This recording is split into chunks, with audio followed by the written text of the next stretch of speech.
Vivimos en un mundo acelerado, vivimos en un mundo en el que se requiere de innovación constante, se requiere de creatividad constante y se requiere que nuestra empresa, nuestro equipo de trabajo también genere innovación, creatividad. Sin embargo, para que eso suceda, tiene que haber un líder que entienda que eso se tiene que provocar, que no tiene que cometer errores y que tiene que provocar que la gente quiera participar, que se sienta partícipe. Para eso tenemos que aprender a liderar.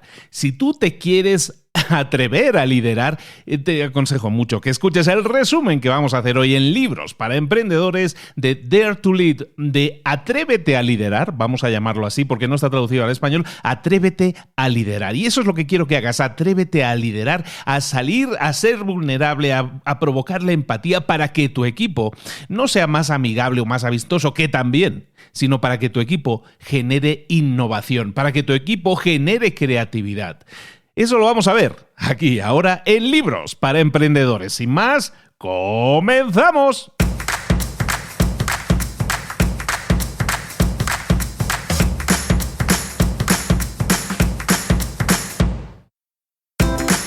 Bienvenidos al podcast Libros para Emprendedores. Para alcanzar el éxito en cualquier negocio que quieras emprender, debes formarte, debes estudiar, aprender para emprender. Y para ello, no hay nada mejor que un libro. En el podcast Libros para Emprendedores te ayudamos de 3 maneras. Primero, seleccionando los mejores libros del mercado para ayudarte a emprender, a mejorar en tu emprendimiento. Segundo, te ofrecemos gratis un resumen de los puntos más valiosos explicados en cada libro. Y tercero, te damos finalmente pasos a seguir para poner en práctica todas esas lecciones aprendidas y así poder acortar tu camino hacia el éxito. Ya sea marketing, ventas, liderazgo, emprendimientos, mentalización, vamos a analizar lo mejor de los mejores libros del mercado y te lo vamos a dar todo bien masticadito y listo para ser aplicado. Soy Luis Ramos, empresario y emprendedor, y voy a acompañarte, si me lo permites, en este camino. Sin más, comenzamos. Muy buenas a todos, bienvenidos un día más, una semana más a Libros para Emprendedores. Aquí estamos de nuevo, y así empezamos siempre, desde hace muchos años ya. Aquí estamos de nuevo trayéndote, como siempre, un gran libro, un libro súper provocador en este sentido, porque nos hace trabajar en eso que estamos haciendo mal en nuestra empresa. Es un libro escrito en el año 2018, se edita a finales del 2018, es un libro súper reciente, un libro que se titula Dare to Lead, Atrévete a liderar, en la traducción literal, escrito por una señora que se llama Brené Brown, tal cual suena, con las 5 letras, Brené y con acento en la E final, Brené Brown. Brené Brown es una profesora de la Universidad de Texas, una profesora de la Universidad de Houston, ha dedicado toda su vida prácticamente al estudio de la vulnerabilidad, el estudio de la empatía y cómo aplicar eso sobre todo en las organizaciones, entre otras muchas cosas.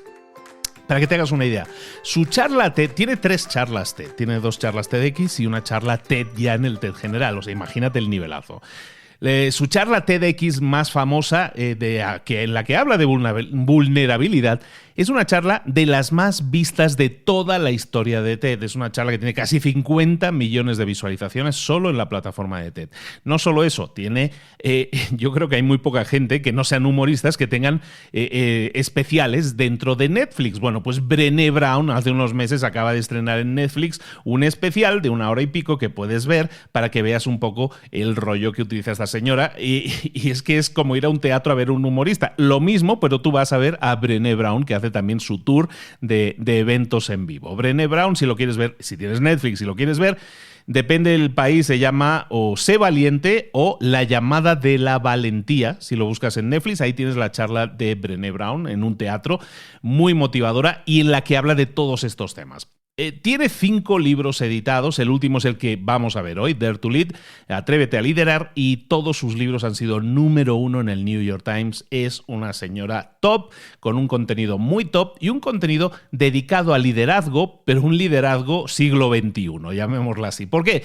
Y ya empezamos con el resumen, porque como decíamos en la introducción, vivimos en un mundo en el que se nos demanda innovación constante, creatividad constante en nuestra empresa. Pero sin embargo, nosotros como líderes en esa organización, ya sea grande o ya sea pequeña, estamos cometiendo una serie de errores y esos errores son los que se interponen en la creatividad y en la innovación. ¿Cuáles son esos errores? Primero, y que intentemos sacar de nuestro lugar de trabajo tanto la vulnerabilidad como la incertidumbre. Cuando nosotros nos rehusamos a permitir que haya riesgos, que haya incertidumbre en nuestro trabajo, los líderes lo que estamos creando es culturas de trabajo en la que los miembros de ese equipo no se les está permitiendo controlar sus reacciones emocionales naturales hacia la incerteza, hacia la incertidumbre, hacia el fallo, hacia el fracaso.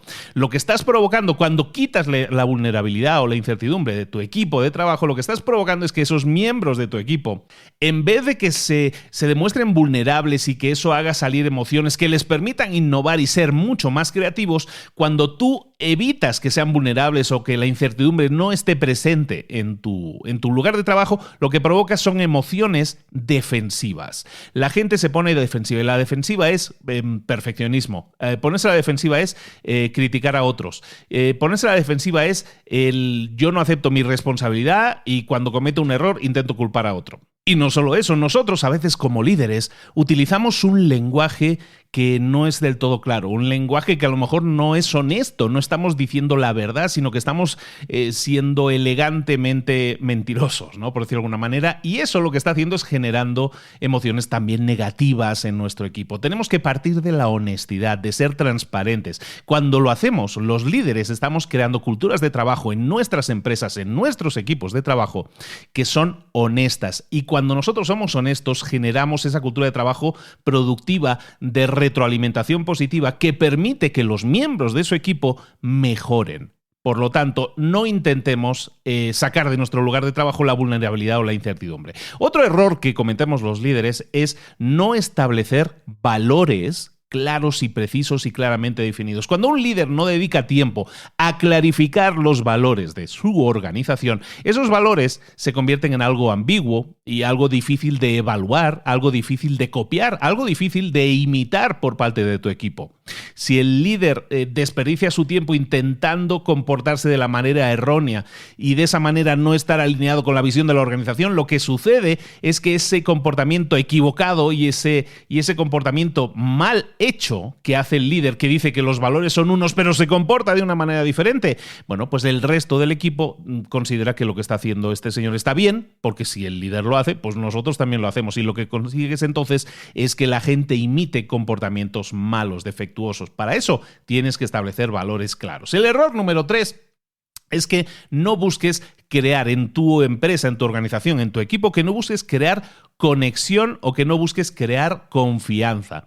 Cuando no hay una cultura de confianza, de confiar en el otro, en el lugar de trabajo, todos esos miembros de ese equipo lo que hacen es retenerse, retienen sus ideas, no expresan nuevas ideas. ¿Por qué? Porque tienen miedo a que se rían de ellos, a ser ridiculizados por sus compañeros de trabajo o que incluso sean castigados por pensar de manera contraria como piensa la organización. Entonces, si nosotros no generamos esa cultura de la confianza, la gente se va a retener, no va a compartir. Entonces no vamos a poder innovar, no vamos a poder tener más creatividad en nuestro lugar de trabajo. Entonces esta falta de confianza se extiende por todos los miembros del equipo como la pólvora. El miedo al fracaso, el miedo a la vergüenza de que alguien se ría de mí si digo algo diferente, si opino algo diferente, si propongo algo nuevo y arriesgado y creativo. Entonces eso hace que las empresas no avancen y se estanquen. Ese es el tercer error, pero el cuarto error también importantísimo es que no preparemos a nuestros equipos para que gestionen el fracaso. ¿Por qué? Porque no somos perfectos, porque vamos a fracasar, porque cada vez que probamos algo no garantizamos que funcione bien. A veces las cosas salen mal. Entonces, cuando un miembro de un equipo no está preparado para asumir, no está preparado para manejar ese tipo de fracaso, entonces no responden con productividad ante el fracaso. ¿A qué me refiero con eso? Que reaccionan emocionalmente, que se cubren, que intentan protegerse, que se ponen en modo defensivo cuando hay un error. Si nosotros nosotros no les enseñamos, no les decimos, no les guiamos para que respondan de forma productiva ante el fracaso, que se va a producir, eso es indefectible. Entonces, cuando algo fracasa, cuando algo sale mal, tenemos que provocar que nuestro equipo reaccione de otra manera, que no se ponga a la defensiva, que no intente culpar a otro, que lo esconda para que nadie se entere. Tenemos que manejar productivamente el fracaso, esto es decir, bueno, esto no ha funcionado, vamos a intentar entender por qué, vamos a intentar solucionarlo para que eso no vuelva a suceder. ¿De acuerdo? Entonces, estos son los grandes errores que hay en todas las empresas, y tenemos que combatirlos desde el liderazgo. Eso es el liderazgo bien entendido. El liderazgo no es dar órdenes, el liderazgo no es decir, hazme esto y lo quiero para mañana. El liderazgo es entender que puede haber fracasos, que puede haber fallos, que tenemos que generar empatía. Todo eso lo vamos a ver hoy. Esto es toda la introducción, pero ¿de qué vamos a ver hoy? Hoy vamos a hablar de 4 habilidades que básicamente lo que hacen es desarrollar la valentía, porque ser un líder efectivo, ser un líder vulnerable requiere de ser valiente, hay que ser valiente. Entonces lo que vamos a ver son las 4 habilidades, y básicamente el resumen del libro es eso, 4 habilidades que un líder valiente debería poner en práctica. El primer punto es que tenemos que desarrollar la vulnerabilidad, tenemos que hacernos vulnerables. La vulnerabilidad es exponerte, exponerte cuando hay riesgo de fracasar, cuando hay situaciones que hay incerteza en ciertas decisiones, en los resultados de lo que va a suceder, cuando hay la posibilidad de sufrir un daño emocional. Entonces, ser vulnerable es exponerte a todo eso. Enfrentarte y mostrar vulnerabilidad es la base de cualquier liderazgo valiente.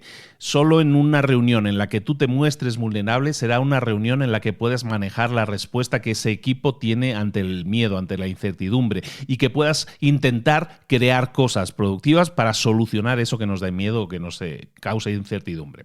Hay una serie de mitos alrededor del tema de la vulnerabilidad que tenemos que romper. El primer mito es que ser vulnerable significa ser débil, nada más lejos de la realidad. Ser vulnerable significa que hay situaciones, que hay eventos en los que tú tienes inquietud sobre algo, sobre lo que va a suceder, pero es importante entender que esa vulnerabilidad no es igual a miedo. Entonces, ser vulnerable no significa ser débil, no significa tener miedo, significa realmente reconocer esos sentimientos de miedo, de aprensión que puedas tener y saber que hay algo fuera de tu control, que hay algo que no puedes controlar, y entonces, ahí está la diferencia, ser lo suficientemente valiente para seguir adelante en cualquier caso. No es debilidad. Es mucho más potente que eso. La vulnerabilidad significa que en vez de evitar situaciones difíciles, cuando tengo miedo trato de evitarlo, ser vulnerable significa que enfrento las situaciones difíciles y que acepto que puede que salgan mal, pero bueno, simplemente le pongo valentía a esas cosas y las enfrento. No me escondo porque ser vulnerable signifique ser débil. Ese es un mito. Otro mito de la vulnerabilidad, que es que la vulnerabilidad es para otros, no es para mí. Yo no me puedo demostrar vulnerable. La vida está llena de un montón de experiencias en la que no vamos a conocer nuestros resultados. Entonces, exponernos a un resultado, exponernos a un fracaso, no es posible en la cultura de hoy en día. Estamos educados para evitar el fracaso. La cultura de trabajo hoy en las empresas está enfocada en evitar la vulnerabilidad, en evitar el fracaso, ¿no? Porque se entiende que ser vulnerable también entra dentro de esa categoría que tiene que ver con el fracaso. Entonces, lo que estamos consiguiendo cuando en nuestra empresa hacemos eso es escoger que la gente no se enfrente a esa vulnerabilidad, entonces no demuestre valentía, no demuestre que quiere estar en control de la situación. Lo que estamos enviando es la señal, es el mensaje a nuestra cultura de trabajo de que lo que sería adecuado sería esconderse y esconder nuestras emociones en vez de demostrarnos ser vulnerables, ¿no? Ese es el segundo mito. El tercer mito es el mito típico es que yo no necesito a nadie. Yo esto lo hago yo solo, no necesito a nadie. Cuando tú trabajas en un equipo, la potencia de un equipo es extraordinaria si trabajas en equipo. Pero si tú, eso de pedir ayuda, de compartir ideas, de conectar con otros, todo eso te da miedo porque no sabes si vas a poder controlar el resultado, no vas a poder controlar el manejar la ayuda, cómo las nuevas ideas van a ser percibidas o si una idea va a ser rechazada. Si tú le tienes miedo a eso, entonces estás creando una cultura del yo me lo guiso, yo me lo como. Entonces evitas la vulnerabilidad de exponerte a los demás y dices, no, mejor me lo guardo yo para mí, mí e intento hacer las cosas yo solo. Yo no me estoy refiriendo ahora a un líder, me estoy refiriendo a así es como piensan tus empleados, así es como piensan tus compañeros de trabajo en un equipo. Si hay personas en tu equipo que parecen ariscas, que parecen oscas, que parecen que no quieren trabajar en equipo, a lo mejor es porque tienen miedo. Tienen miedo a demostrar esa vulnerabilidad. Y lo que buscan entonces es demostrar el yo no necesito a nadie, que es uno de estos mitos que estamos comentando. Un cuarto mito que sería interesante comentar, tanto la vulnerabilidad como la incertidumbre son la misma cosa. Muchos líderes no quieren expresar su vulnerabilidad en el lugar en donde trabajan, básicamente porque malentienden que ser vulnerable significa también, de alguna manera, es algo relacional, es algo que afecta a las relaciones y que es además algo sistémico, que son las dos cosas. La vulnerabilidad sistémica en un lugar de trabajo, sistémico, vamos a explicarlo. Vulnerabilidad sistémica en un lugar de trabajo nunca es bienvenida. ¿Por qué? Porque básicamente está diciendo que esa organización o los sistemas de esa empresa son inestables o que no están bien definidos o bien afinados. En ese contexto, entonces, para mitigar los riesgos o reducir las oportunidades de incertidumbre, pues esa vulnerabilidad del sistema, esa vulnerabilidad sistémica nunca es bienvenida. Por otro lado, tenemos la vulnerabilidad relacional, que es un poco la que mucha gente tiene en mente, que es la que se refiere a la vulnerabilidad de la gente, ¿no? El riesgo, la incertidumbre viene de cuando intento probar algo nuevo. La incertidumbre o el miedo aparece cuando estoy a punto de exponerme emocionalmente, y la posibilidad de exponerme emocionalmente en una conversación difícil, por ejemplo, es algo que quiero evitar. Entonces, esta vulnerabilidad normalmente debería ser la que nosotros diéramos la bienvenida, la que nosotros apoyáramos más en nuestro equipo, porque esa vulnerabilidad, la vulnerabilidad de la gente, la emocional, la de exponerte ante los demás, aunque no sepas lo que va a suceder, aunque haya una posibilidad de una exposición emocional que a lo mejor te da miedo, esa vulnerabilidad es la que tenemos que apoyar, la que tenemos que hacer que crezca, porque esa es la que hace que los equipos crezcan. Otro mito que se compone mucho, que está dentro siempre del tema de la vulnerabilidad, básicamente es que yo me escondo mis emociones, yo escondo todo lo que siento, lo que quiero exponer, y todo eso lo escondo, a menos que tenga muchísima confianza con mis compañeros de equipo, con esa persona en concreta, porque es como si fuera súper amiguis, y al ser muchos muy amiguitos, entonces si ya tengo confianza, entonces puedo demostrarme vulnerable. Entonces, el mito, el error es pensar que eso es necesario, que la confianza absoluta en la otra persona para demostrarte vulnerable es necesaria. ¿Por qué? Porque se entiende que si somos amigos, pues puedo demostrar vulnerable, puedo enseñar mi verdadera versión.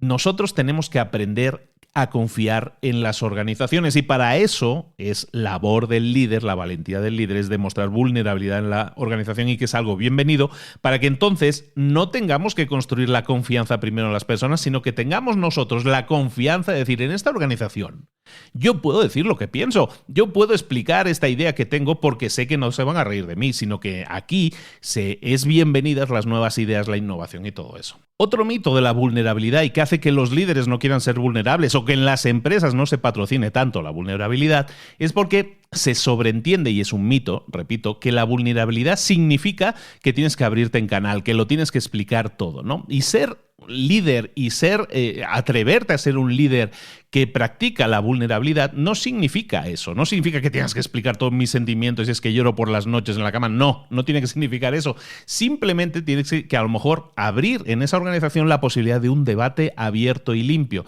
decirle a oye chicos, mira, la empresa ahora mismo está sufriendo un montón de cambios, es normal sentir ansiedad, es normal sentirse inquieto, que sepáis que yo estoy aquí, que yo sigo aquí, que mi puerta está siempre abierta.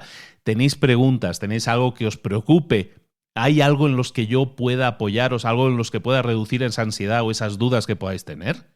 Eso es practicar vulnerabilidad también. Yo no estoy diciendo ahí, yo me siento muy miedoso, no sé, peligra mi puesto de trabajo. No estoy diciendo nada de eso. Simplemente estoy diciendo, oye, la empresa está pasando por una serie de cambios. Es normal que os sintáis ansiosos. Estoy reconociendo esa ansiedad que pueda tener mi equipo y simplemente digo, hay dudas, hay algo en lo que te pueda ayudar, esclarecer y todo eso.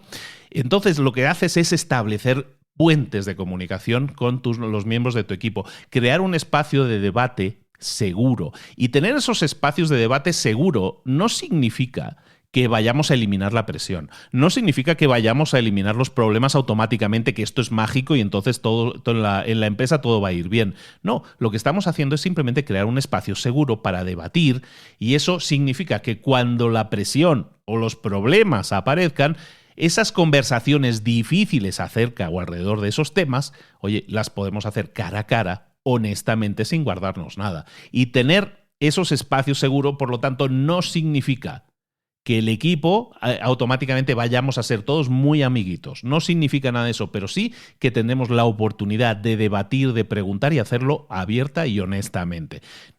Que parece algo que debería ser, por derecho, deberíamos tener en todas las empresas, pero que sin embargo no tenemos. Entonces, todo eso son mitos que rodean la vulnerabilidad. Entonces, claro, cuando tú le dices a una persona, hombre, demuéstrate vulnerable en la organización, ¿eso te va a ayudar? Pues la gente dice, no, por toda esa serie de mitos que hemos estado tratando ahora. Entonces, vamos a empezar a hablar de cómo podemos cambiar las cosas en nuestra empresa, en nuestro equipo de trabajo, con la gente que nos rodea, en nuestra familia incluso, y vamos a ver cómo podemos ser más valientes y atrevernos, como dice el título del libro, a liderar de forma vulnerable. Y todo esto comienza por la comunicación. Cuando yo me siento delante de un equipo o delante de una persona, vamos a ver, conversaciones uno a uno. Yo me siento delante de una persona y en vez de darle una comunicación clara, en vez de ser vulnerable, de acercarme a esa conversación con honestidad, con claridad, con todo eso que hemos estado comentando antes, si yo me siento delante de una persona de mi equipo y en vez de darle una retroalimentación clara y efectiva, en vez de hacer eso, pues yo intento ser políticamente correcto e intento darle los argumentos de la forma más suave posible, no explicando las motivaciones reales que hay detrás de lo que está pasando. Eso lo hago no para ser políticamente correcto. Cuando yo hago eso, y eso es algo que sucede en todas las organizaciones, cuando la gente da el mensaje políticamente correcto, lo que está haciendo es evitar esas conversaciones difíciles. ¿Por qué? Porque es mucho más cómodo no hacerlo, porque es mucho más fácil no hacerlo. Cuando tú no enfrentas una conversación difícil con honestidad, no estás siendo honesto, no estás siendo claro, no estás ayudando.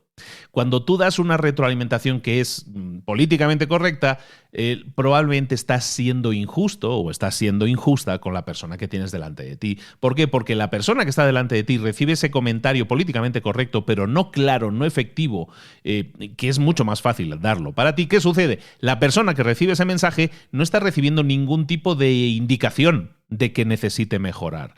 No se le está diciendo, oye, esto no ha ido bien, tenemos que buscar mejorarlo de alguna forma y tenemos que generar una rendición de cuentas en esa persona para que no solo se le encargue que mejore en determinada área, sino que también cómo se le va a medir. Al ser políticamente correctos, al evitar el conflicto, hoy en día lo que estamos haciendo es no dar mensajes claros y entonces evitamos que se puedan solucionar los problemas bien y evitamos que la gente pueda crecer y que la empresa puede crecer. Estamos perdiendo el tiempo, estamos creando frustración en la otra persona. ¿Por qué? Porque le estamos dando mensajes suavizados, pero que no le están diciendo realmente lo que nosotros queremos de esa persona. Entonces, ¿cómo podemos solucionar esto? Entonces, uno de los grandes puntos en la comunicación y en el liderazgo es tener esa comunicación libre y honesta.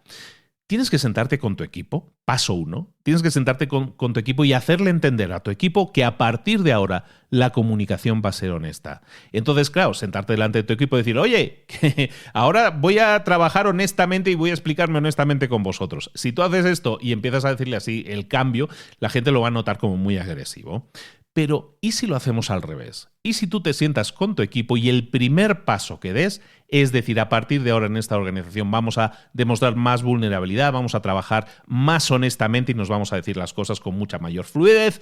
Y entonces lo que te propongo es que en esta primera sesión nos sentemos y que todos, de alguna manera, me expliquen a mí, me digan a mí, me den retroalimentación a mí de qué tan buen líder estoy siendo. Entonces, paso 1, ¿por qué no te sientas delante de tu equipo y les dices, oye, me gustaría que me ayudarais, me gustaría de alguna manera que me dierais retroalimentación, qué tan buen líder estoy siendo? Y os pregunto directamente, ¿hay algo en lo que pueda mejorar? ¿De qué forma podría yo ser un mejor líder? La gente, cuando tú les preguntas esto a la gente y es la primera vez que sucede, ¿qué va a pasar? Bueno, pues ellos van a hacer el switch igual que tú lo haces a eso de ser políticamente correctos y no le vamos a decir las cosas bien, vamos a suavizarle la píldora. Entonces prepárate a preguntarles por áreas específicas de mejora, por preguntarles por sus experiencias específicas trabajando contigo. Porque al preguntarle cosas específicas les estás presionando para que se salgan de esa área de confort, de esa área políticamente correcta y recibir respuestas honestas. Y ahora sí, cuando ya hayas recibido esas respuestas honestas, ¿cómo tienes tú que reaccionar? Y esto sirve en los dos sentidos, cuando tú estés dando también una retroalimentación honesta. Estas sesiones se componen de 4 partes. La primera, la de ser curioso. La segunda es la de verlo con perspectiva. La tercera, la de cuestionar tus motivaciones. Y la cuarta, la de compartir lo que piensas. Entonces vamos a ver esos 4 puntos muy brevemente cuando tú tengas una sesión de retroalimentación, de comunicación honesta con otro miembro de tu equipo. Lo primero es que debes ser curioso. Es muy fácil ponerse a la defensiva y, ¿sabes qué? Cuando escucho una palabra o algo que no me gusta, ¿sabes qué? Me desconecto. Ya no escucho nada más, empiezo a poner rojo, me empiezo a resoplar, ya no quiero escuchar nada más de ninguno de esos problemas. Tienes que resistir esa gestualidad instintiva que muchos tenemos y tienes que volver a preguntar y que te clarifiquen mucho más las cosas. Entender, ser curioso significa, no, explícame más, explícame mejor eso porque ahora mismo creo que no lo he entendido bien. Y de esa manera lo que hacen es perseguir una retroalimentación más profunda. Ese es el primer paso. El segundo paso es que lo mires todo con un poco de perspectiva. Cuando alguien te haya echado ese cubo de agua fría, que seguramente no te ha gustado, lo que decíamos, tragarte ese sapo. Te han soltado un sapo y te lo has tenido que tragar y no te ha gustado. En vez de dar una retroalimentación, una respuesta en ese momento, cuando alguien te diga algo así, oye, tómate tu tiempo, vamos a ver las cosas con perspectiva. Pide un tiempo muerto, ¿vale? Un tiempo muerto en el sentido de una pausa. ¿Sabes qué?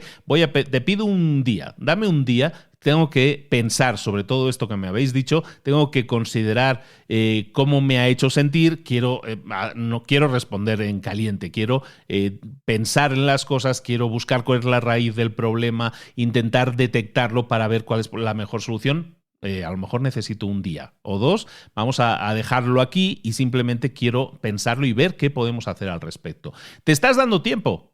Estás siendo mucho más cuidadoso y no estás dejándote llevar por las emociones.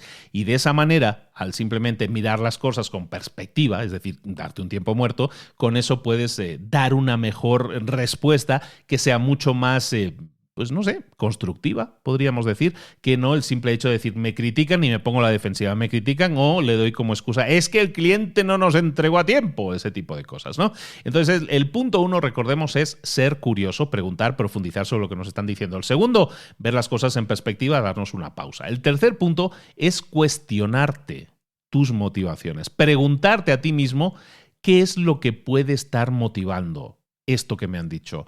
¿Qué es lo que puede estar motivando mi propio comportamiento? ¿Qué es lo que puede estar motivando? ¿Cuál es el verdadero problema aquí? Entonces tienes que empezar a cuestionar tus motivaciones. ¿Por qué estás reaccionando de esa manera? ¿Es por miedo? A lo mejor la persona que está teniendo miedo eres tú, o por lo que pueda decirte tu jefe, o por lo que sea. Entonces, el tercer punto en este tipo de conversaciones, nos hemos dado un tiempo fuera y entonces vamos a cuestionar nuestras motivaciones. Y luego, finalmente, vamos a volver y vamos a compartir aquello que pensamos. Vamos a regresar con nuestro equipo y vamos a compartir nuestras reflexiones, aquello que se llama pasado por la mente, de una forma mucho más fría, mucho más razonada, habiendo buscado la raíz del problema. Este es el paso especialmente vulnerable. Los primeros pasos son pasos en los que, pues, de alguna manera hemos escuchado lo que tienen que decirnos.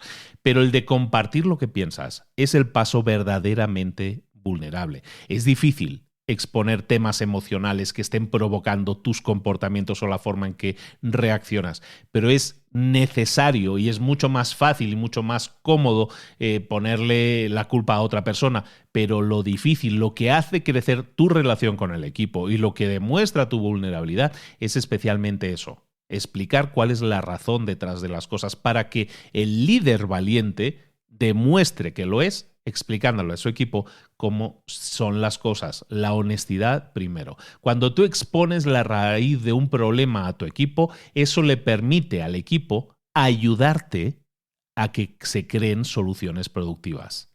Si recuerdas, en la introducción estábamos hablando que las verdaderas empresas exitosas hoy en día son las que innovan, son las que generan soluciones productivas.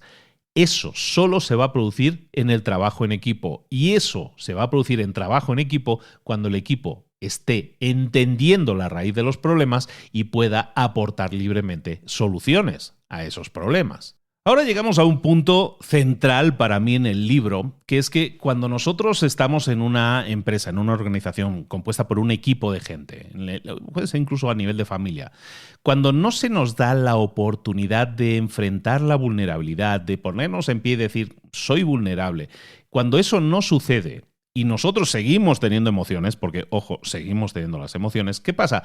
Nuestro ego toma el control, está controlando cómo nos sentimos. ¿Y qué sucede? Nos convertimos en personas más susceptibles a la reactividad emocional. Es decir, reaccionamos emocionalmente a todo. Y es más, reaccionamos con emociones negativas ante todo. Es decir, nos ponemos a la defensiva. Cuando no se nos deja hablar con claridad, cuando no se nos deja ser vulnerables, cuando no podemos expresarnos con claridad, ¿qué sucede? Nos ponemos a la defensiva. O a lo mejor lo que estamos haciendo es optar por expresar nuestros sentimientos, canalizarlos de formas poco productivas. Vamos a ver un montón de comportamientos, son como 15, 16 comportamientos que nosotros utilizamos en nuestra vida, que tú estás utilizando, tus compañeros pueden estar utilizando en tu vida o en su vida y lo hacen para evitar, para ponerse a la defensiva, para cubrir emociones negativas que no están pudiendo canalizar, que no están pudiendo soltar, muchas veces también en el trabajo. Entonces, mecanismos defensivos que la gente utiliza y que tenemos que detectar e intentar solucionar.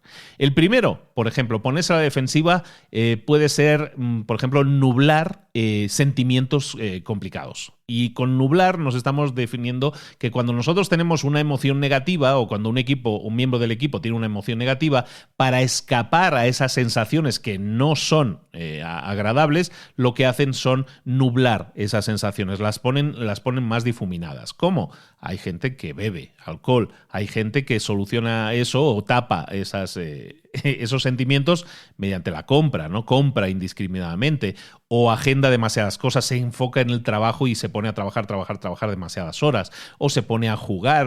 Todo eso son sensaciones negativas que son mecanismos defensivos para tapar un problema que es un sentimiento negativo. Si tú eres un líder, de verdad, un líder valiente, tienes que combatir este tipo de comportamiento. ¿Cómo lo puedes hacer? Bueno, tienes que verificar constantemente las necesidades emocionales y las emociones negativas que todos los miembros de tu equipo pueden tener, igual que las tuyas, por cierto.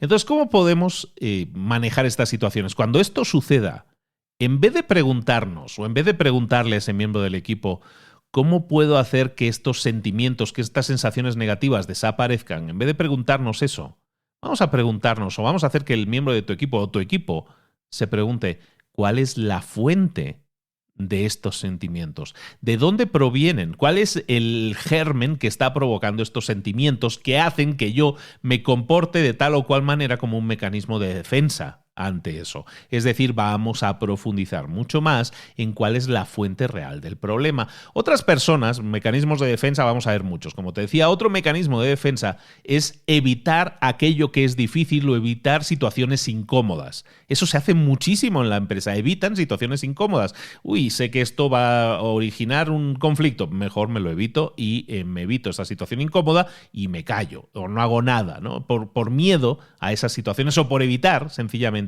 esas conversaciones incómodas o difíciles. Entonces la gente, las situaciones difíciles las tiende a evitar. A lo mejor pedirle un favor a alguien, pedirle a alguien que te ayude con algo, enfrentarte a algún tipo de conflicto, como estábamos comentando. ¿Por qué? Porque estas situaciones nos generan incomodidad, sobre todo, y porque nos hacen sentir vulnerables. Entonces es mucho más fácil en todas estas situaciones, oye, me siento un poco más incómodo, pero sabes que no digo nada y al final lo que hago al evitar esto es desgastarme mentalmente porque lo que estoy haciendo es generar energía que estoy desperdiciando evitando que estas situaciones sucedan. Entonces un líder valiente debe combatir este comportamiento. ¿Y cómo lo va a combatir? Mostrándole a los miembros del equipo cómo prepararse mentalmente para enfrentar situaciones difíciles. ¿Y cómo se hace esto? Esto es muy fácil de decir, pero a lo mejor no es tan difícil, ¿eh? Si lo empiezas a pensar, ¿cómo preparar mentalmente a tu equipo? Pues básicamente esto significa detenerte un momento y preguntarte a ti mismo cuáles son los sentimientos que tengo y qué sentimientos están provocando que yo evite hacer eso. Probablemente lo estoy evitando porque eso significa salirme de lo que domino. ¿Qué es aquello en esta situación que yo podría controlar? ¿O qué es lo que necesitaría aceptar ahora mismo que está fuera de mi control?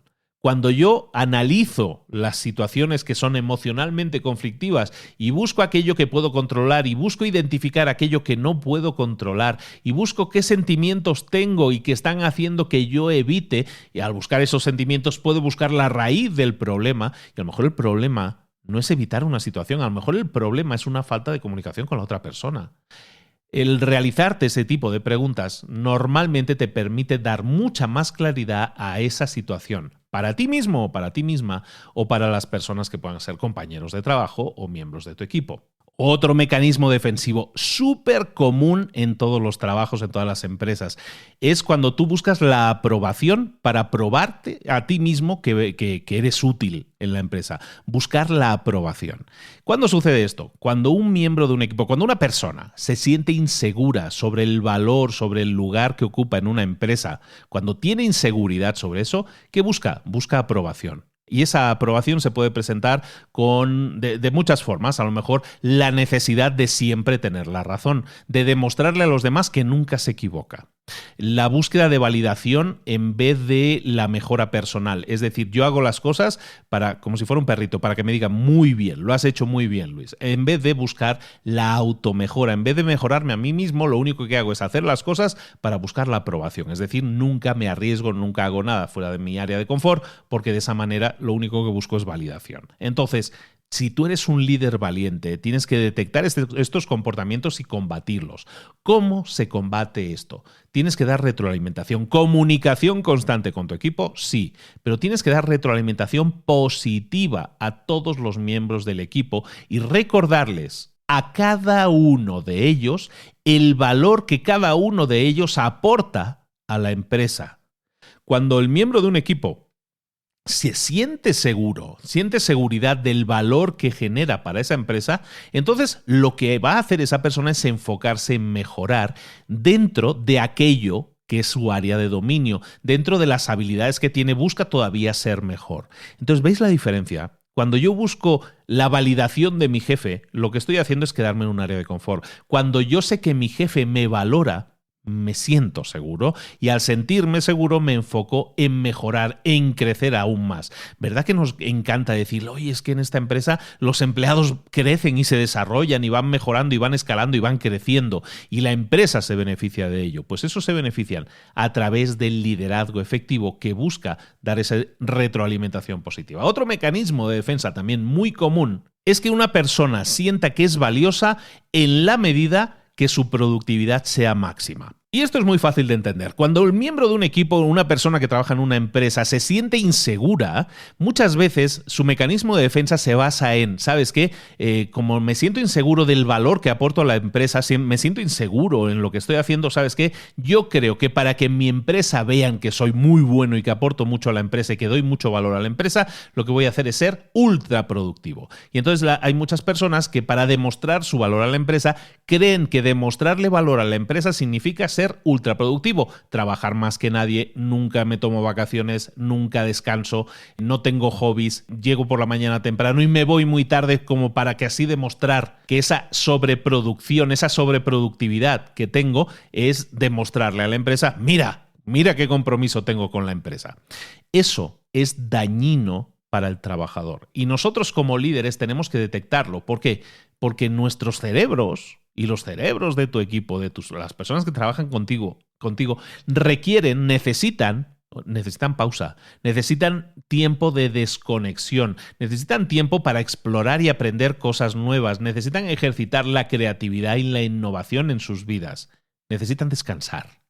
Si una persona nunca desconecta, si una persona siempre está conectada al trabajo, sale del trabajo y sigue con el teléfono dándole, sigue trabajando a todos los efectos. Si esa persona no desconecta, lo que está haciendo es aumentar las posibilidades de que aparezca la depresión, que aparezca la ansiedad o que, como se dice vulgarmente, que se queme, que es una persona que se va a acabar quemando. Entonces, si tú eres un líder valiente, tienes que detectar este comportamiento y combatirlo. ¿Y cómo? Bueno, pues definiéndole límites a los empleados de tu equipo. Es decir, no permitiéndoles que eso suceda. Establecer límites puede ser algo tan simple como, ¿sabéis qué? No se responden correos electrónicos el fin de semana.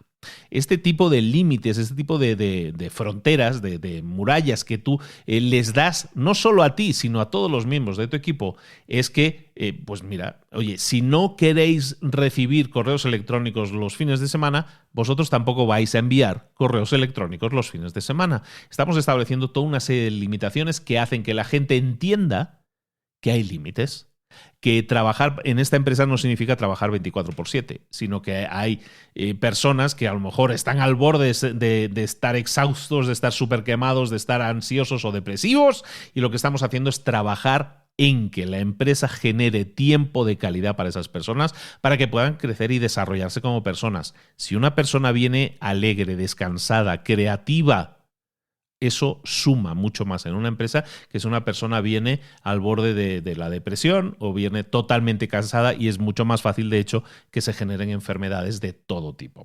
Entonces, mecanismos defensivos. Estamos viendo mecanismos defensivos que la gente aplica en su vida cuando quiere, de alguna manera, cubrir las inseguridades que tiene, cuando no quiere demostrarse vulnerable. Y otro mecanismo defensivo que vemos muy habitualmente en las empresas es la supresión de la autenticidad para estar dentro, para sentirse que forman parte del equipo. La supresión de la autenticidad básicamente es que en una cultura de empresa, una cultura de trabajo en la que se obliga a la gente a que tiene que encajar dentro de un determinado molde, hace que las personas sientan que deben suprimir sus verdaderos rasgos de personalidad para encajar dentro de lo que se espera de ellos. Entonces, ¿qué pasa? Pues que las personas no se demuestran de la forma auténtica que son, simplemente están suprimiendo sus verdaderas personalidades para encajar dentro del molde que se espera que ellos demuestren dentro de una empresa. Si tú eres un líder que quiere combatir ese comportamiento, debes comprometerte con el tema de la inclusión de diversas perspectivas, que la gente puede pensar diferente, puede vestir diferente, puede expresarse diferente. Básicamente tienes que evitar cualquier tipo de sesgo, cualquier tipo de privilegio a una persona que se comporte de una manera frente a otra persona que se comporte de otra. Siempre estamos entendiendo dentro de un entorno de productividad, de un entorno de crecimiento. ¿De acuerdo? Entonces, no todas las personas de tu equipo tienen que vestir como tú. No todas las personas de tu equipo tienen que parecerse o llevar el mismo corte de pelo que tú. Todas las personas que forman parte de tu equipo no tienen que venir de la misma universidad o haber cursado la misma carrera. Nosotros podemos incluir a gente totalmente diferente y nuestras reuniones van a ser mucho más ricas y la creatividad y la innovación se van a producir mucho más cuando haya personas de orígenes diferentes, que visten diferente, que se expresan diferente, que son diferentes a ti. Y no pasa nada porque sean diferentes. Y un líder valiente entiende que eso lo tiene que evitar. Otro tipo de mecanismo defensivo, básicamente, es que busquen la aceptación de forma externa. Esto es, hay personas que en el trabajo, cuando no se sienten valoradas, muchas veces tratan de llenar ese vacío buscando la validación externa, mediante el buscar que se les acredite el trabajo o las ideas que no son suyas. A lo mejor una persona ha tenido la idea y esa persona dice, no, esa idea fue mía originalmente, ¿no? Porque de esa manera sienten que son más valiosos. Son faltas de valor, es decir, no me siento valorado en la empresa. Cuando me comparo con los demás, cuando necesito constantemente validación de los demás, compararme con los demás, saber que soy mejor o que hago las cosas más rápido que los demás, lo que estoy haciendo es generar comportamientos que inhiben, que de alguna manera no animan a la innovación y al aprendizaje, porque esa persona no está concentrada en innovar, no está concentrada en crear o en crecer, sino que está concentrada en compararse continuamente con los demás y la energía se va en eso. Si eres un líder, tienes que detectar este comportamiento y como ya hemos comentado anteriormente, esto pasa porque esa persona no se siente validada dentro del equipo. Si eres un líder, tienes que detectar esas personas que no se sienten validadas, que no se sienten parte fundamental o que no se sienten que aportan al equipo y recordarles o mostrarles o decirles que el verdadero valor que aportan a la organización, a la empresa, es este o aquel valor. Si tú no les das esa información, si tú no les dices a todos que son realmente valiosos en esa empresa, entonces estás generando toda esa serie de problemas y comportamientos. Otro comportamiento defensivo muy, muy común es el de matar o morir. El de matar o morir lo llaman en el libro. Vale, en las culturas, en las empresas en las que no hay una cultura de crecimiento, de vulnerabilidad, ¿qué sucede? Que muchas veces los miembros del equipo se les hace enfrentarse los unos a los otros. Esto en equipos de ventas, por ejemplo, sucede muchísimo. Todos están compitiendo contra todos. En estos entornos, cualquiera que muestre vulnerabilidad automáticamente se le ve como un débil.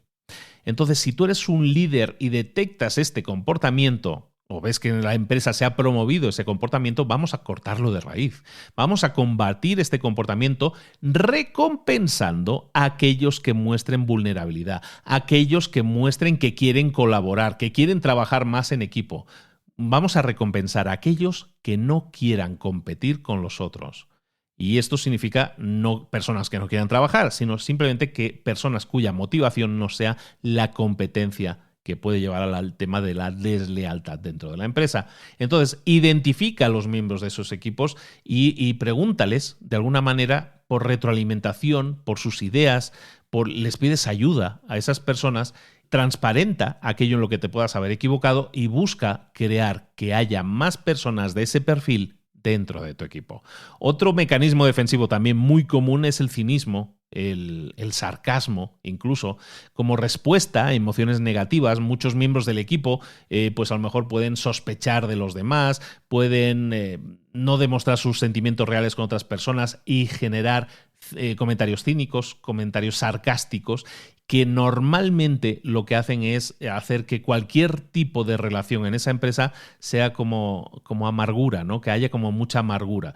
¿Por qué? Porque se generan sentimientos de reproche, de resentimiento, de confusión. Todas esas emociones negativas canalizadas como cinismo o como sarcasmo, básicamente también tienen que ser combatidas. ¿Cómo puede un líder combatir eso? Tiene que recompensar a aquellas personas que se comunican con claridad y que no se permiten nada de cinismo y nada de sarcasmo. Es decir, identificar a las personas que realmente se expresan sin cinismo y sin sarcasmo y premiarlas para que todos los demás que sí lo hacen vean que aquí lo que se premia es la honestidad y la transparencia, no el cinismo, no el sarcasmo. Otro mecanismo defensivo que también la gente utiliza y que es muy basado en este punto que acabamos de comentar es la crítica. Hay mucha gente que tiene miedo y entonces lo expresan, ese miedo, esas inseguridades las expresan criticando a los otros. Esa emoción negativa que sienten, básicamente lo que hacen es buscar que el foco no esté en ellos y pasan el foco a otras personas, señalan con el dedo a otras personas, critican a otras personas para que así no les critiquen a ellos, ¿no? Distraigo. Entonces, cuando hay crítica dentro de la organización, tenemos que escuchar con claridad y hay varias formas de tratar la crítica la crítica negativa dentro de una empresa. Cuando alguien diga, es que nosotros siempre lo hemos hecho así, es que en esta empresa se hace así, de esta manera. Siempre vamos a intentar contrapesar eso, poner en la balanza. Cuando haya crítica, vamos a poner contribución. Nosotros podemos hablar de contribución positiva, de combatir la crítica mediante la contribución positiva, mediante el establecimiento de nuevas políticas en las que los miembros no puedan criticar. De alguna manera, buscar que cada persona pueda ofrecer un punto de vista o una idea sin que eso implique una crítica al poder establecido, a lo que se ha hecho siempre, porque cuando alguien dice, por ejemplo, es que esto siempre se ha hecho así, lo que están haciendo es criticar. Están criticando a la persona que está proponiendo algo diferente, algo que puede ser innovador. Entonces hay que detectarlo, porque lo que está habiendo ahí es una crítica a la innovación, al crecimiento, y eso no es bueno para tu empresa. Otra forma en la que vamos a poder detectar que hay críticas ocultas en nuestra empresa es cuando los miembros de una empresa hablen con ese plural majestático, con ese nosotros que representa la opinión de la gran mayoría, ¿no? Es que nosotros no creemos que esa sea la estrategia correcta para el proyecto. Es que aquí en esta empresa no pensamos de que ese tipo de estrategias vayan a funcionar. Cuando alguien se expresa de esa manera, con un nosotros que pretende incluir una única opinión, una forma de pensar única en la empresa, lo que estamos haciendo es detectar en ese momento que ahí hay una crítica y vamos a intentar solucionarla, vamos a intentar contrapesarla y no aceptarla. Como veis, hay un montón de comportamientos. Otro comportamiento muy interesante a comentar es el del perfeccionismo. Mucha gente busca el perfeccionismo porque le da miedo pasar vergüenza, porque le da miedo experimentar el fracaso de forma pública, es decir, ser criticado, no estar a la altura de las expectativas de los demás. El perfeccionismo es cuando una persona intenta ser perfecta en aquello que se le encarga, pero no busca retos, no busca riesgos, que son los que verdaderamente nos permiten aprender, nos permiten crecer, que son cruciales en una cultura de innovación. Entonces, cuando detectemos que hay personas que intentan ser perfectas, pero que inevitablemente van a fallar, lo que estaremos viendo son personas que evidentemente son imperfectas como todos y que estarán escondiendo aquellos errores que han cometido. Cuando alguien pretende dar una imagen de perfección, siempre esconde los errores que comete. Entonces, si eres un líder que quiere combatir este comportamiento, tienes que tener conversaciones honestas y abiertas con tus equipos, con los miembros de tu equipo, con todas esas personas que buscan el perfeccionismo. El perfeccionismo siempre es una validación externa, se enfoca en la percepción de los demás. Básicamente le estás diciendo al mundo que a ti lo único que te importa es lo que los demás piensen de ti. Por el contrario, cuando tú proporcionas un entorno de trabajo en el que es saludable y la gente se puede enfocar en la automejora, en el crecimiento personal, bueno, básicamente la persona le estamos diciendo que pregúntate cómo puedes mejorar, no cómo puedes ser perfecto. ¿De acuerdo? La perfección siempre es cómo los demás piensan que lo estoy haciendo y lo que nosotros no estábamos buscando es eso. Lo que nosotros estaríamos buscando es que personas se pregunten cómo puedo mejorar. Hay más mecanismos defensivos que las personas utilizan, pero me voy a centrar en tres últimos. Hay más en el libro, son como 15 y 16. Me estoy centrando en aquellos que son más comunes, más identificables en tu día a día. Y hay muchos errores que son cometidos por los líderes. Hemos hablado ahora de muchos errores que son cometidos por las personas, por los empleados, ¿no? Por las personas que están bajo algún tipo de jefe. Pero es que los jefes cometen muchos errores, lideran de forma errónea y hay muchos errores que son muy fáciles de detectar y que tenemos que corregir y detectarlos en nosotros mismos, si somos nosotros los líderes, y corregirlos. ¿De qué estamos hablando? Pues mira, por ejemplo, controlar en vez de liderar. Hay muchas personas, muchos líderes que se sienten inseguros en sus propias habilidades de liderazgo porque probablemente les falta formación en ese sentido. En ese sentido, les falta comportarse de forma mucho más vulnerable, como hemos estado comentando anteriormente. Entonces, se dedican a controlar el comportamiento de los demás porque de esa manera sienten que tienen algún tipo de control. Entonces, uno de los típicos comportamientos, en este caso, es el del micromanager. El micromanager es aquel que gestiona hasta el más mínimo detalle mediante listas de tareas. No deja a las personas creatividad, sino que el micromanager es la persona que genera gestión de todos los infinitos detalles, no deja crecer o tener independencia a las personas. Otro ejemplo de controlar en vez de liderar no solo es el del micromanager, sino es aquel manager que para demostrar autoridad no delega responsabilidades en otros miembros y dice, no, yo soy el que mejor sabe hacer esto, no lo voy a delegar. Eso es un mal líder, es un líder que busca el control, es sentir que se siente útil para la empresa, en vez de liderar, que es hacer crecer a los demás que están bajo de ti. Entonces, ¿cómo podemos manejar ese tipo de cosas? Pues bueno, básicamente dándole autonomía a nuestro equipo. En ambos casos, darle autonomía a un equipo es no ser micromanagers y por otro lado delegar responsabilidades, que es confiar en el equipo y en la autonomía del equipo. Cuando nosotros estamos haciendo eso y le ayudamos a ese equipo a que tenga éxito en esas tareas, lo que estamos haciendo es compartir la visión de una empresa, la visión de un equipo. La organización tiene que estar siempre creando visiones en las que todos los empleados, no solo el jefe, todos los empleados se sientan partícipes. ¿De acuerdo? Otro mecanismo de defensa, y acabamos con este, es el de controlar mediante el miedo. Hay muchos jefes que liderar para ellos significa utilizar el miedo, que los empleados me tengan miedo, que los empleados me teman, ¿no? Que siempre me escuchen y que digan sí, señor, como si fueran un ejército, ¿no? El líder de una empresa que tiene problemas financieros, a lo mejor incluso va a utilizar eso, ¿no? Muchas veces una empresa con problemas financieros, el líder se comporta como un tirano, ¿no? Y le empieza a amenazar con que voy a despedir si no mejoráis, si no obtenéis mejores resultados. Ese tipo de comportamiento es muy común. Es muy común y se basa en la ignorancia de ese líder en manejar las situaciones. ¿Cómo podemos combatir esto? Bueno, tenemos que dar apoyo a los miembros de nuestro equipo. A través del miedo, a través de la incertidumbre, no vamos a obtener nunca ningún tipo de ventaja. Es una especie de micromanager que estamos haciendo, ¿no? Pero a medida que nosotros vayamos explorando estas ideas de vulnerabilidad que estamos diciendo aquí en la empresa, que básicamente es honestidad, es transparencia, entonces podremos comunicar mucho más efectivamente nuestra propia incertidumbre, las incertidumbres que nosotros tenemos, y las podremos comunicar con nuestro equipo, y reconociendo eso que no sabemos, estamos buscando la ayuda, la colaboración de nuestro equipo para salir de esa situación. Estamos creando espacios seguros de debate, como comentábamos antes.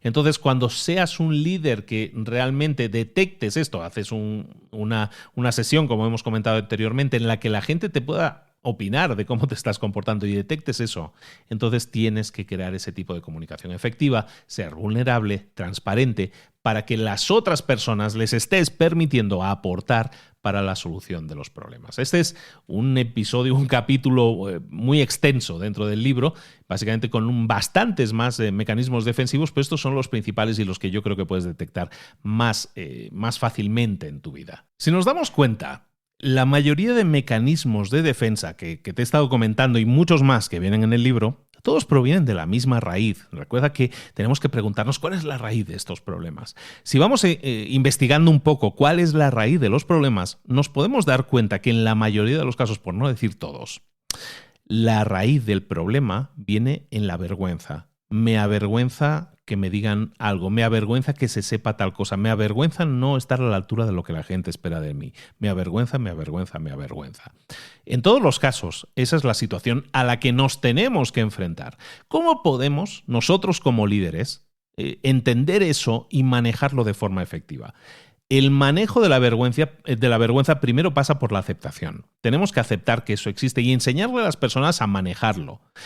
¿Qué podemos hacer nosotros para que las personas no sientan vergüenza, no sientan temor o pavor incluso a que esas cosas se sepan en muchos casos? Bueno, tenemos que desarrollar empatía. Es esa palabra que se dice que tienes que desarrollar la empatía. La empatía es muchas cosas y vamos a ver 5 habilidades que tienes que hacer para desarrollar la empatía. El desarrollar la empatía te sirve para comunicar mejor, para entender mejor los problemas de otros y para entender que si una persona siente vergüenza o se avergüenza de determinada situación y no intenta compartirlo, nosotros tenemos que combatirlo con empatía. ¿Cuáles son esas 5 habilidades para desarrollar la empatía que tenemos que hacer? Primero, aceptar la perspectiva del otro. La empatía, que es uno de los puntos que normalmente se hacen como definición de la empatía, ponerme en la piel del otro, ¿no?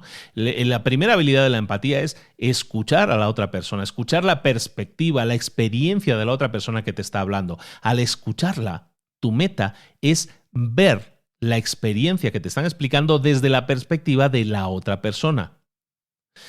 Evidentemente tú tienes tus propias experiencias, tú tienes tu propio recorrido y a lo mejor tú manejas las cosas de una manera diferente, pero tu meta con la empatía es honrar la perspectiva del otro.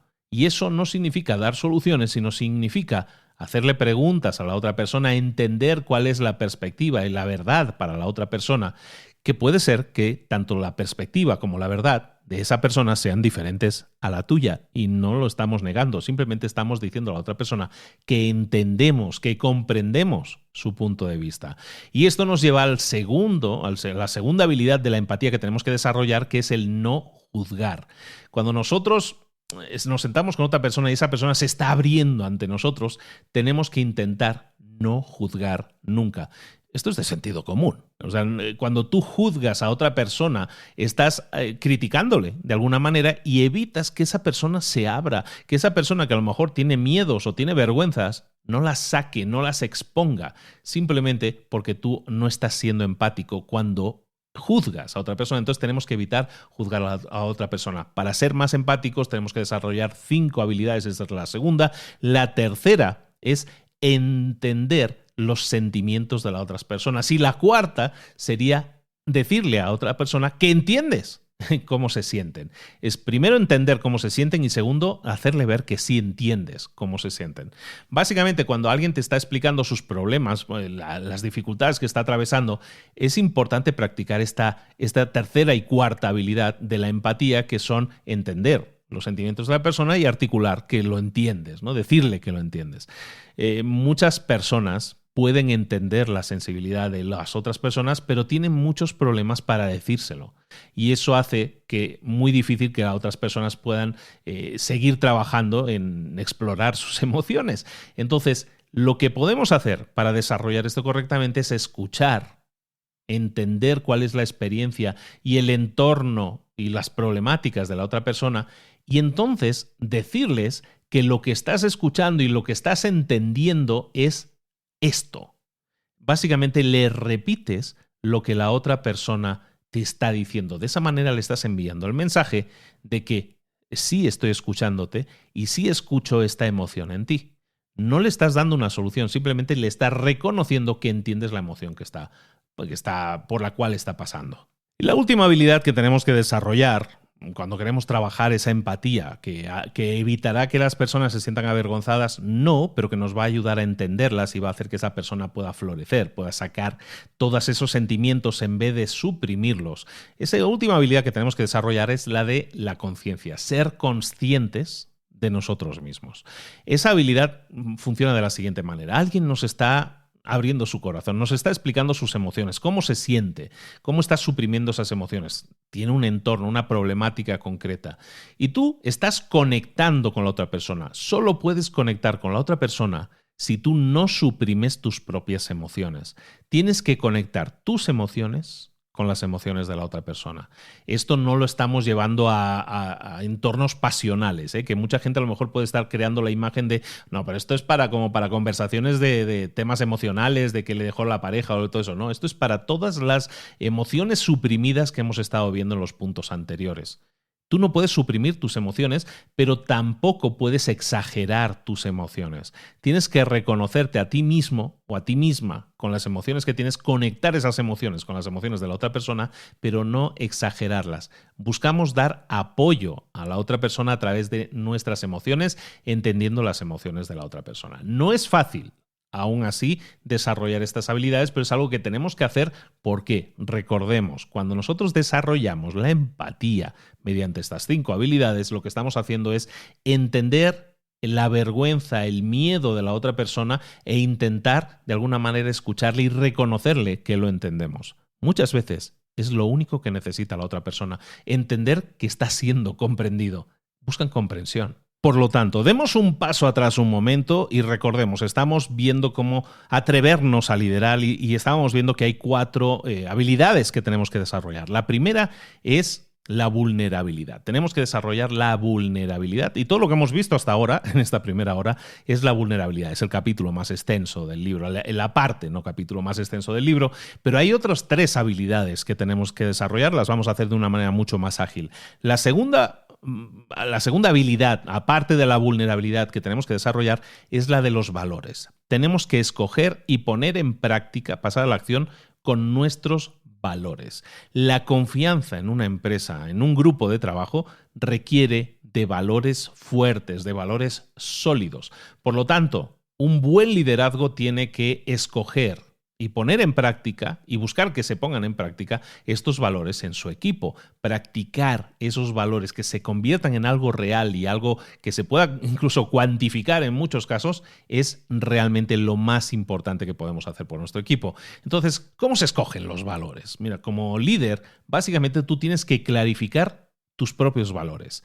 Esos valores, a lo mejor es el dueño de la empresa, tienes que clarificar cuáles son tus propios valores y esos te pueden guiar cuando tú tomes decisiones, te guían a ti cuando estás aceptando tomar algún riesgo, cuando le muestras a tu equipo cómo ser más vulnerable, de alguna manera estás poniendo en práctica tus propios valores. El tema es que para ser efectivo en un equipo, y el tema de los valores es algo que se genera mucha confusión. Mira, te lo explico por propia experiencia. Yo he estado en empresas en las que hay demasiados valores. Trabajo en equipo, confianza, honestidad, no sé qué. Es como la lista de los 10 mandamientos. En este libro nos hablan de forma muy práctica y me gusta mucho el enfoque de que cuando tú definas los valores de tu empresa, los tienes que reducir a 2 valores. Solo necesitas 2 valores centrales. Si tienes demasiados valores, ¿por qué esto? Porque cuando tú tienes demasiados valores, se convierten en palabras que suenan bien. Cuando tienes una lista muy larga, se convierten en cosas que está muy bien repetir. Hacemos esto y esto. Y es como decir la tabla de multiplicar. Son palabras que suenan bien, pero no son principios que guíen los comportamientos y las intenciones, que sean la gasolina que mueva a la empresa, que muevan al equipo. Entonces hay que buscar reducir esa lista de valores que tenemos tendencia a hacer inmensa, reducirlos a 2 valores. Puede ser el valor que sea. Puedes irte a internet y buscar en Google listas de valores y vas a encontrar un montón de listas de valores. Pero tú tienes que escoger 2, aquellos que más resuenen contigo y aquellos de los cuales podamos extrapolar guías de comportamiento. Pues no sé, si tu valor es la confianza o tu valor es la colaboración o tu valor es el trabajo en equipo, ¿cómo podemos traducir eso de trabajo en equipo o colaboración? ¿Cómo lo podemos traducir a cosas que sean aplicables a la empresa? Tenemos que escoger con mucho cuidado nuestros valores porque son los que van a motivar todas las acciones de la empresa. Por lo tanto, escojamos 2, pero que sean sólidos. Y luego, cuando los hayamos escogido, entonces vamos a establecer una serie de guías de comportamiento para cada uno de esos valores. ¿Cuáles son los comportamientos que dan apoyo a este valor? ¿Cuáles son los comportamientos que yo no debería tener en la empresa porque no están de acuerdo a estos valores? ¿Puedo pensar en problemas, en cosas y casos en concreto en los que esos valores no los hayamos perseguido en la empresa? Tenemos que alinearnos con esos valores y al tener solo 2 valores y de esos extrapolar la lista de cómo nos vamos a comportar para demostrar que nuestros valores son el trabajo en equipo y la integridad o la colaboración o el que sea, entonces para eso vamos a demostrar la autenticidad, lo auténticos que somos comportándonos de acuerdo a esos valores. Nuestra toma de decisiones tiene que basarse en esos valores. Nuestra forma de tratar al cliente, nuestra forma de tratar al equipo, nuestra forma de comunicarnos tiene que reflejar esos valores. 2 valores y valores claros. Cuando una empresa no tiene los valores claros, cuando nosotros nos ocupamos de la calidad, de la colaboración, de la sostenibilidad, del conocimiento, del equilibrio, de la comunidad, del trabajo en equipo, todo eso está muy bien, pero son demasiados valores, no hay un enfoque. No hay un enfoque, por lo tanto no hay claridad a la hora de tomar decisiones, porque si tomo una decisión y tengo que tener en cuenta que esa decisión tiene que estar de acuerdo a estos 18 valores que tengo aquí, pues nunca vamos a tener claro cuál es lo correcto, siempre vamos a tener dudas. En cambio, cuando nosotros decimos, no, nuestro tema es el conocimiento y el trabajo en equipo, bueno, pues a lo mejor eso nos permite tomar decisiones como las que decíamos antes. Oye, el fin de semana no se puede trabajar o la gente tiene que salir temprano porque tiene que seguir cuidándose. A nivel de conocimiento tiene que seguir creciendo, tiene que seguir formándose. Esos son valores llevados a la práctica. ¿Entendemos entonces? Valores significan, y eso es un punto muy claro y muy fácil de entender, tenemos que definir cuáles son 2 valores fundamentales para nosotros y luego esa lista de comportamientos de todo lo que hacemos en la empresa tiene siempre que contrastarse contra esos valores. Cualquier toma de decisiones, si yo la pienso y digo, ¿esto está de acuerdo con los 2 valores? Sí, perfecto. La tomamos. Si no está de acuerdo con alguno de esos valores, no la podemos tomar. Y es mucho más fácil tomar decisiones, llevar a cabo cosas y todo eso funciona mucho mejor. Se genera muchísima fluidez. Ahora, en la vida real, esto está muy bien como teoría, pero en la vida real tú tienes unos valores en tu empresa tienen unos valores, tu equipo practica una serie de valores, esos 2 valores de los que estamos hablando, pero puede ser que nos encontremos en el mundo real, como decimos, con personas que no compartan esos valores, con personas que cuando estemos hablando con ellos o nos den retroalimentación, o clientes o personas con las que trabajemos, otras empresas con las que trabajemos, que a lo mejor cuando nos sentemos a hablar con ellas, pues no saben darnos la retroalimentación o nos dicen las cosas sin respetar nuestros valores. Recordemos que esos valores son nuestros y no los tenemos por qué compartir con los demás. O sea, hay personas que no los van a tener y nosotros sí.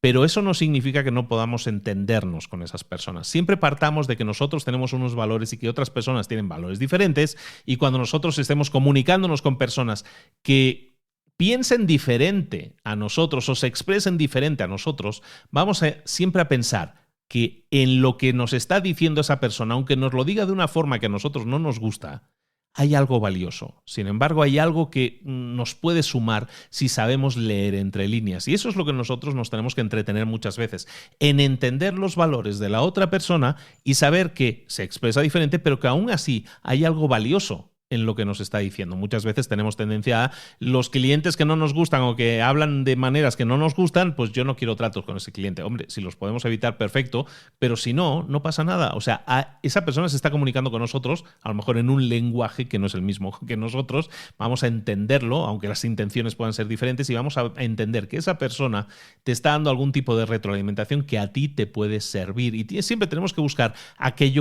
tomar aquello que nos pueda sumar a nosotros. ¿De acuerdo? Entonces, en el tema de los valores, que es la segunda habilidad que nosotros tenemos que desarrollar como grandes líderes si nos queremos atrever a liderar de la mejor forma posible, es definir valores, esos 2 valores para nosotros y para nuestro equipo, y también ponerlos en práctica, generar el listado de comportamientos, de tomas de decisión que pueden llevar esos valores a la práctica. La tercera habilidad que tenemos que desarrollar en nosotros y en nuestro equipo es la de construir confianza. Esta habilidad, para un liderazgo al que alguien se atreva a liderar de esta manera, el de construir la confianza, es esencial en la cultura de la innovación que nosotros queremos promover en nuestras empresas. Y dando un paso atrás, ¿por qué queremos empresas innovadoras? Queremos empresas innovadoras porque eso es lo que va a hacer que una empresa hoy en día subsista. Básicamente, si una empresa es innovadora, tiene muchas más posibilidades de subsistir que si es una empresa que no renueva, que no innova, que se queda a la antigua, digamos. Las antiguas van a cerrar, las innovadoras son las que van a luchar por mantenerse abiertas y por la mayor cuota de mercado. Entonces, estamos hablando de habilidades. Esta tercera habilidad es la de construir confianza y es esencial para una cultura innovadora. ¿Por qué? Porque estamos demostrándole confianza a las personas de nuestro equipo. Estas personas nos están demostrando confianza a nosotros y eso genera una cultura en la que hay nuevas ideas, se proponen nuevas ideas, se está buscando crecimiento en beneficio de todos. Entonces, si eres un líder que se atreve a liderar de esta forma, un líder valiente, tienes que ser capaz de reconocer la confianza que otros tienen en ti, la confianza que tú tienes en otros, en los miembros de tu equipo. ¿Cómo demuestras esa confianza? Hablando, comunicándonos con ese equipo, con estas personas. Pero nosotros, cuando hablemos de confianza, no vamos a hablar de confianza. Y me explico. Cuando tú hables de confianza, tienes que hablar de las cosas o comportamientos, digámoslo así, comportamientos que demuestran confianza. Cuando tú hablas a alguien de decir yo no te tengo confianza o yo no tengo confianza o no confío en que tú seas la persona adecuada para unirte a este proyecto, cuando tú dices eso, estás hablando de confianza, pero automáticamente la otra persona lo siente como un ataque porque se va a poner a la defensiva. Entonces, cuando nosotros hablemos de confianza, que tenemos que hablar de confianza, caramba, con las personas, pero lo tenemos que hacer siempre adjuntando la confianza como un archivo adjunto a los comportamientos que demuestran confianza. Por lo tanto, cuando nosotros hablemos de valores que estábamos hablando antes o cuando hablemos de confianza, tenemos que de alguna manera llevarlos a cosas prácticas, algo que pueda ser imitado, que pueda ser enseñado, que pueda ser evaluado. Decíamos hace un momento, cuando tú te sientas con una persona y le dices, yo no confío en que tú seas la persona adecuada para este proyecto. Yo no confío o no creo que tú seas la persona que pueda llevar adelante este proyecto. Automáticamente vamos a lanzar una respuesta, una reacción defensiva por parte de la otra persona. En cambio, si en vez de decir eso, tú le dices a una persona, mira, hay toda una serie de comportamientos o de acciones que me gustaría que tú trabajaras antes de poderte asignar este tipo de proyecto. Cuando tú haces eso, automáticamente le estás diciendo lo mismo, le estás diciendo que que tienes que desarrollar toda una serie de comportamientos, que eso va a generar confianza y entonces te vas a tener confianza para darle ese proyecto, pero lo que le estás diciendo es que estás adjuntando la confianza va pegada a una serie de comportamientos. Entonces, ¿qué estás consiguiendo de esa persona? No una reacción defensiva, sino una reacción de mejora de esa persona. ¿Por qué? Porque le has dicho con claridad que hay toda una serie de áreas de mejora en su comportamiento, en su forma de trabajar, en sus resultados. De esa manera le estás diciendo, si tú haces esto, esto y esto, entonces sí vas a poder hacerte cargo de este tipo de proyectos. Y de esa manera consigues que esa persona crezca. La confianza se transmite a través de mensajes claros. Entonces hay toda una serie de comportamientos para desarrollar la confianza que vamos a ver aquí. Son 7 puntos, son muy fáciles de entender, pero si sigues son como los 7 mandamientos ahora, los 7 mandamientos que demuestran confianza de ti hacia los demás y de los demás hacia ti. Punto 1. Tienes que respetar límites. Poner y respetar límites básicamente es saber cuándo decir que no. Si hay que decir que no y es necesario decir que no, saber decir que no. Poner una serie de límites a lo que tú aceptas y no aceptas y también entender que las personas de tu equipo también tienen límites a cosas que pueden y no pueden hacer. Tanto poner como respetar los límites, poner mis propios límites y respetar los límites de los demás. Punto 1. Punto 2, ser confiable, ser digno de confianza. Cuando tú eres consciente de tus habilidades y también de tus limitaciones y eres capaz de expresarlas con claridad hacia otros, estás siendo de confianza, porque entonces estás demostrando aquello que tú dominas y aquello que no dominas. Y estás siendo transparente en cuanto a ello y entonces estás demostrando que eres de confianza, que se puede confiar en ti en esto y a lo mejor en esto, a lo mejor todavía no, ¿no? Y eso es ser claro, ser de confianza. Tercero, ser responsable. Ser responsable significa que si cometes un error, te responsabilizas de ello, te disculpas por ello y sobre todo lo corriges. Eso es ser responsable y es algo que, debes serlo siempre. En cualquier área de tu vida debes ser responsable. Aceptar la responsabilidad por lo que haces o lo que por tu inacción sucede. Disculparte si fuera necesario y también corregirlo para que eso no vuelva a suceder y corregirle el daño que se puede haber hecho, el error. El cuarto punto es mantener la confianza. Mantener la confianza es que cuando alguien deposita confianza en ti, tú la honras. Honrar la confianza es que, por ejemplo, si alguien comparte información contigo que es confidencial, tú no tienes la opción de decirla, de comentarla con nadie más. Alguien confía en ti, tú honras esa confianza al 100%. Quinto punto, actuar con integridad.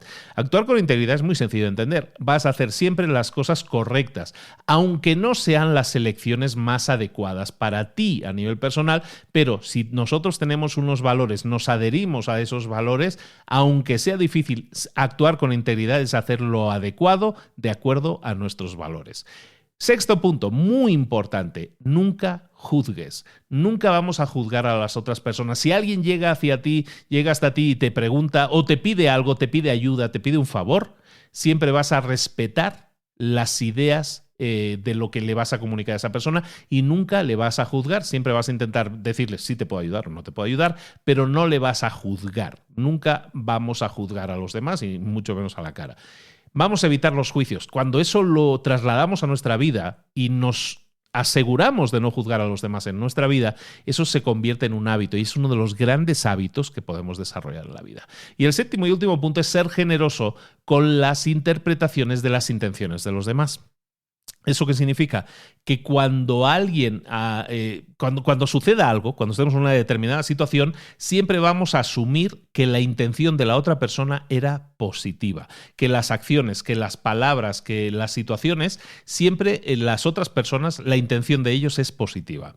Esto es especialmente importante y vamos a detenernos en este punto un momento. Cuando tú eres generoso con las interpretaciones de las intenciones de los demás, es decir, cuando tú buscas pensar siempre bien de los demás, este es un comportamiento especialmente importante para los líderes.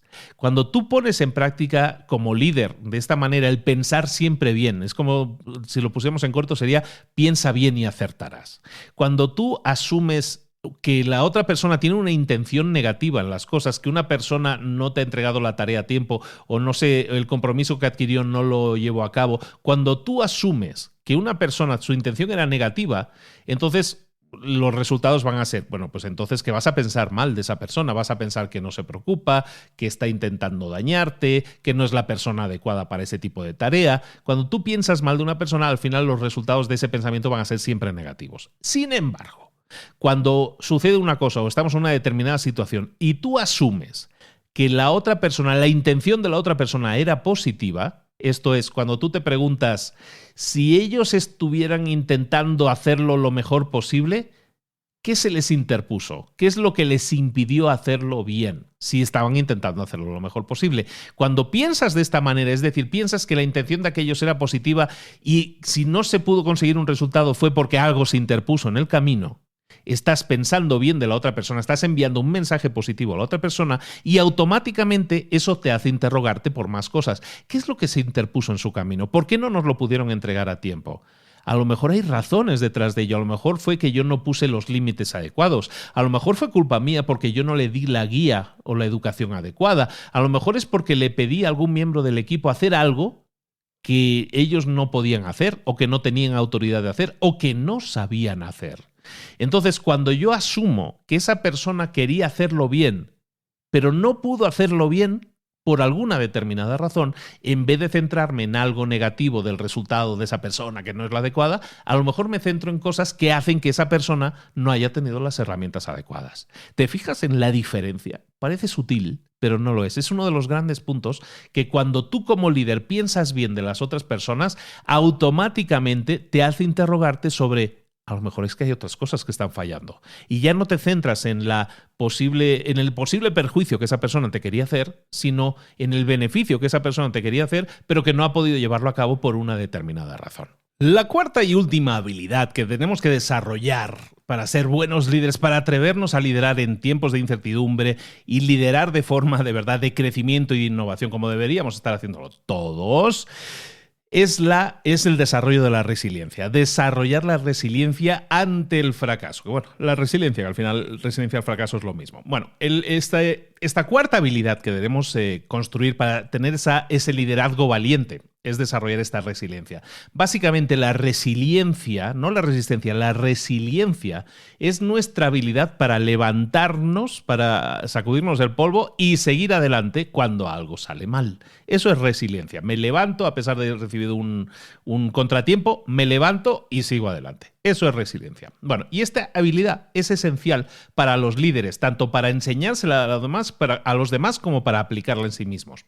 ¿Por qué? Porque cuando la gente desarrolla la resiliencia, es más probable que acepte asumir riesgos, probar ideas nuevas. ¿Por qué? Porque se sienten confiados, porque tienen confianza en sí mismos y en sus habilidades para recuperarse si las cosas no salen bien. Desafortunadamente, la mayoría de líderes lo que hacen es enseñar la resiliencia después de que algo malo haya sucedido, de que el fracaso haya sucedido.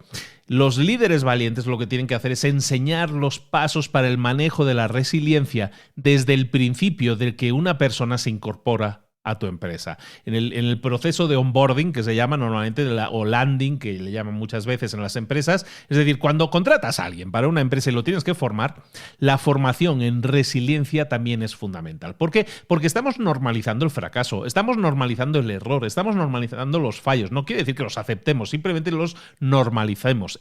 Y al normalizarlo estamos diciendo, pues aceptamos que vaya a haber errores, pero la resiliencia significa me levanto, sigo adelante, intento corregir, aprender y todo eso, del error.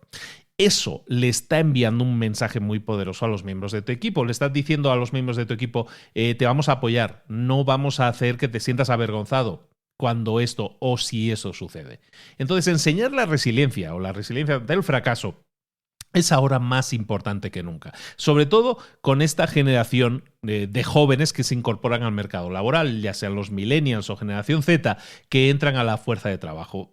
Básicamente todas estas generaciones de jóvenes no están normalmente, es una generalización, pero no están normalmente tan bien equipados para manejar contratiempos. ¿Por qué? Porque han sido sobreprotegidos por sus padres. La sobreprotección de los padres hace que no hayan desarrollado esas herramientas para manejar contratiempos, porque los padres protegían en demasía a sus hijos. Entonces, como los padres se enfocaron en ponérselo fácil a sus hijos, que lo tenga mucho más fácil de lo que lo tuve yo, ¿no? Pues todo eso, ¿no? Bueno, pues en vez de prepararlos para los baches o para los contratiempos, muchas veces no han sido expuestos, sus hijos no han sido expuestos a los riesgos, a los fracasos, y por lo tanto están, cuando a alguien le sucede eso y no ha sido entrenado para ello de alguna manera, reaccionan defensivamente ante los fracasos, ya sean reales o ya sean percibidos. Por eso es tan importante desarrollar la resiliencia, porque para muchas generaciones actualmente carecen de esas herramientas y es una herramienta súper necesaria para ellos. Entonces, las respuestas productivas ante el fracaso requieren de dos piezas, de dos componentes cuando nosotros queremos desarrollar la resiliencia. El primer paso que debemos de desarrollar entonces con la resiliencia es el primero, es reconocer y preguntarnos o cuestionarnos a nosotros mismos nuestra respuesta emocional ante el fracaso. Y segundo es desarrollar o desentrañar, mejor dicho, la historia que nosotros nos estamos creando alrededor de ese fracaso. Básicamente es desentrañar o descubrir la película que nos estamos montando, para decirlo así en palabras muy llanas, ¿no? Lo primero es reconocer y cuestionarnos nuestra respuesta emocional y por último es desarrollar o desentrañar la película que nos estamos explicando nosotros mismos. Paso 1. Entonces, para desarrollar resiliencia estamos diciendo reconocer, cuestionar nuestra respuesta emocional. Lo mismo cuando hablamos de la vergüenza, del avergonzarse. La resiliencia ante el avergonzarse o la resiliencia ante el fracaso básicamente pasa por primero detectar nuestra respuesta emocional. No se trata de detectar exactamente cuáles son los sentimientos que tengo, cómo me estoy sintiendo, sino simplemente de reconocer que estoy sintiendo eso.